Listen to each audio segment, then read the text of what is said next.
on l'a ramené avec nous. Ah oui, là, nous, c'était définitif.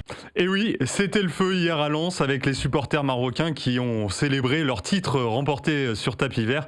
Et pour en parler, on est avec Valentin Jamin. Valentin Jamin, journaliste RMC Sport qui était présent hier à Bollaert. Raconte-nous un peu les festivités, c'était la folie un peu autour du stade Bollaert. Exactement, ouais, c'était la fête. Il y avait 38 000 spectateurs à Bollaert hier, quasiment que des Marocains, des supporters marocains. Et très tôt en ville, on les a vus arriver. Ils sortaient les drapeaux des coffres, des plaques d'immatriculation de Belgique, de partout en France, même des Pays-Bas, parce que Lens c'était un point un peu central pour toute la diaspora. Donc énorme ambiance. Il y avait même un cortège qui était parti du centre-ville et qui a relié le stade. Fumigène, feu d'artifice et donc les chants qu'on vient d'entendre en se revendiquant champion d'Afrique. On a eu pas mal de trophées et c'était vraiment une belle ambiance et dans le stade également.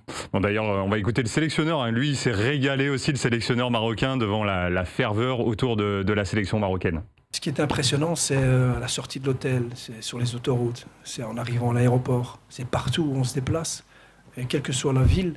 Et je suis bien placé pour le savoir, il y a quand même eu de nombreux supporters qui sont venus jusqu'au Chili pour supporter des U20. Ça reste des U20, donc c'est la preuve qu'aujourd'hui, tous les Marocains sont très fiers de cette équipe.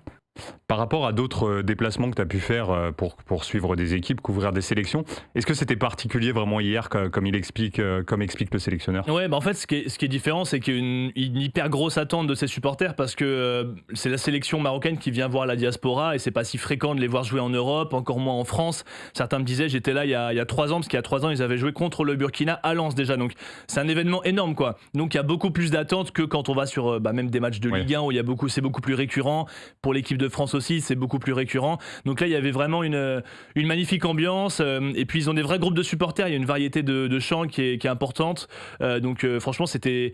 Même, j'ai fait le Sénégal-Pérou. L'avant-match, ils ont présenté le trophée. Donc, c'était super. Il y avait des concerts. Mais pendant le match, c'était bien plus calme. D'accord. Alors que pendant tout le match, ça a chanté à Bollaert. Et franchement, des fois, on avait des acouphènes aussi avec les sifflets. Non, c'était vraiment top. J'imagine. En tout cas, ils avaient aussi un message, les supporters marocains. On peut le voir. C'était des banderoles qu'ils ont affichées pendant le match. Donc est-ce que tu peux nous les détailler un peu ? J'ai du mal à lire, mais toi tu étais au stade, c'est toi qui as pris les photos, donc peut-être tu peux nous expliquer. Ouais, leur haine nous nourrit et nos exploits les écrasent pour la première. Ensuite on a vu du seul contre tous et enfin à l'aube du triomphe. Les masques tombent. En fait, l'idée, et c'est aussi ce que on a ressenti en discutant avec eux, il y a ce seul contre tous un peu. Certains supporters ne comprennent pas les critiques vis-à-vis du Maroc parce que certaines sélections, certains pays ont un peu taxé de favoritisme la CAN par rapport au Maroc lors de la dernière Coupe d'Afrique des Nations sur certaines décisions, etc. Eux, ils l'ont très mal vécu parce qu'ils ont dit déjà que c'était faux, pas prouvé, et puis que l'accueil a été exceptionnel aussi sur place. Il y a cette sensation d'injustice en disant on a très bien accueilli le foot africain, on a organisé peut-être la meilleure CAN de l'histoire, il n'y a pas eu de problème et donc on nous le rend en nous traitant un peu parfois soit de tricheurs ou alors en disant qu'on a une CAN imméritée. Et c'est vrai qu'il y a un peu ce côté seul contre tous qu'on a ressenti. Certains disaient on pensait que tel pays était un pays ami, un pays frère et au final on se fait critiquer. Donc il y a de la compréhension et un sentiment d'injustice franchement. En tout cas, à 4000 km de là, les Sénégalais, eux, ils célébraient, les joueurs et le sélectionneur Patio. Ça aussi, c'est très différent parce qu'on voit que les joueurs, le sélectionneur, eux, sont hyper investis, estiment qu'ils ont gagné la CAN, donc ils célèbrent beaucoup. Côté marocain, on est beaucoup plus discret. Oui, beaucoup plus sobre. C'est vrai que quand on en parle aux supporters, donc on l'a entendu, eux, ils sont vainqueurs de la CAN, les Marocains, c'est la folie. Mais il n'y a pas de revendication. La communication est hyper différente. Les joueurs et le sélectionneur, quand ils sont interrogés, ils bottent un petit peu en touche. Alors, on va les écouter du coup. Avec grand plaisir. Allez. Vous allez me prendre pour un fou, pour un menteur, mais je vous jure que je ne savais pas qu'ils avaient crié champion d'Afrique. Je vous jure. Ils ont crié champion d'Afrique ?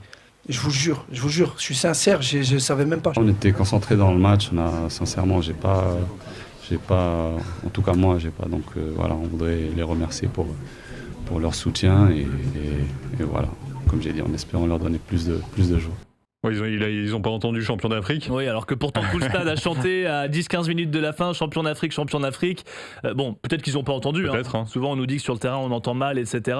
Mais peut-être que ça les arrange entre guillemets de pas entendre parce que c'est vrai que quand le Sénégal est un peu agressif, plein de photos de la coupe sur les réseaux sociaux, des vidéos, la deuxième étoile et tout, hier...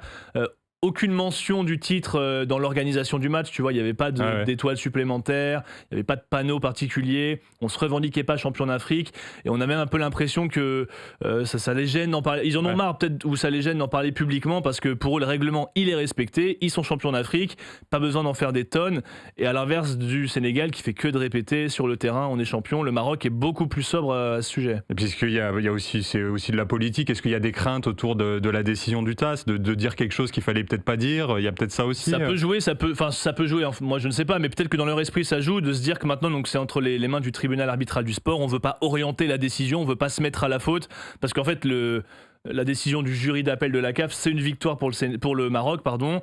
Donc une fois qu'ils ont gagné, ils estiment ne pas avoir à en rajouter. Les règles ont été respectées. Le règlement 82, 84, dont on a beaucoup entendu sur la sortie du terrain, etc. Voilà, eux, leur discours, c'est ça. C'est le règlement est respecté. On a le trophée, enfin, on a le titre. On n'a pas le trophée, mais on a le titre officiellement. Pas besoin d'en faire plus. Et maintenant, on est tourné vers la Coupe du Monde. D'ailleurs, c'est le message qui revenait aussi. Nous, notre objectif, on sait où on va. En gros, voilà, le passé, c'est le passé. Mais le passé, on va quand même en parler dans les mois à venir, parce qu'il va y avoir cette fameuse décision du TAS. Quand est-ce qu'on aura des nouvelles concernant cette fameuse décision? Alors, les avocats de la Fédé sénégalaise avaient parlé de 9 à 12 mois de délai, donc peut-être fin 2026, mais sûrement après. Ça peut prendre même jusqu'à 18 mois parfois. Donc, même si Mohamed Wabi, le sélectionneur, veut pas trop que ça le pollue, il a dit nous on est tourné vers l'avenir. Évidemment que il y aura toujours ce flou, donc il fait tout pour que ça perturbe pas les joueurs, et il a dit que ça les avait pas touchés pendant le rassemblement. Mais voilà, ça va prendre peut-être un an, un peu plus, avec toutes les parties, les avocats des deux parties, qui ont fourni au TAS leurs arguments, et qui derrière les arbitres du TAS vont se réunir, vont trancher et vont dire au final qui est champion d'Afrique. Mais bon, ça va prendre du temps, et donc on va toujours avoir cette petite bataille de communication. Donc le feuilleton, vous l'avez compris, il n'est pas fini. Merci Valentin de nous avoir un peu éclairé sur le sujet. Dans les semaines à venir, ça va continuer. On va continuer à suivre sur C'est Carré. Donc écoutez-nous, continuez à mettre des petits commentaires en dessous, ça fait toujours plaisir. Et on se retrouve bientôt pour un nouvel épisode. Ciao à tutti.